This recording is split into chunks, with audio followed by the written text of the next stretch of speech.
के गोपीनाथ மைக்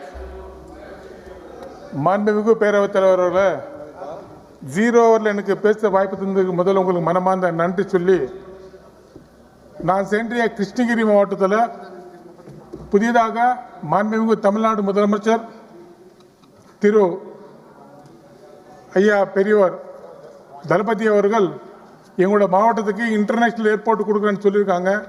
அந்த இன்டர்நேஷ்னல் அமைப்பு, அந்த ஏர்போர்ட்டை அமைப்பதற்கு ஹெப்ரி என்ற இடம் கிருஷ்ணகிரி மாவட்டத்தில் இருக்கிற அந்த இடத்துல அமைச்சு தர வேண்டும் என்ற ஒரு கோரிக்கை சொல்லி, ஏற்கனவே அமைக்கப்பட்டுள்ள எஸ்டிஆர்ஆர் ரோடில் கிட்டத்தட்ட எஸ்டிஆர் ரோடு போகாம இன்னைக்கு முடிவடை நிலைமையில் இருக்கிறது.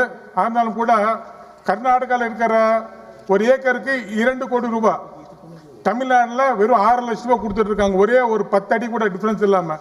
தயவு செய்து எஸ்டிஆர் ரோட்ல யாருக்கு தொந்தரவாக இருக்கோ தமிழ்நாட்டில் இருக்கிற அத்தனை விவசாய மக்களுக்கு, அதே கர்நாடகா என்ன ரேட்டு கொடுத்துருக்காங்களோ அதோட கொஞ்சம் ஜாஸ்தி கொடுக்கணும் ஒரு வேண்டுகோள் சொல்லி, புதிதாக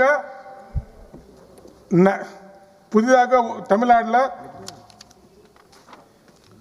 ఓకే పుదియ ఒరే ముడిచారు సార్.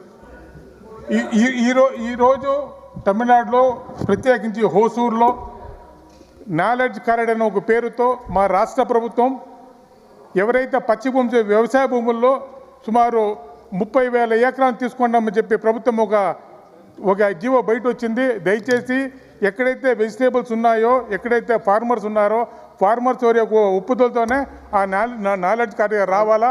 అదేవిధంగా వాళ్ళకి తగిన వాళ్ళ కన్సర్న్ లేకుండా భూములు తీసుకోకూడదని చెప్పి మీరు ప్రతిపాదన చేయాలని చెప్పి నాలెడ్జ్ కారిడార్కి వ్యవసాయ భూములకి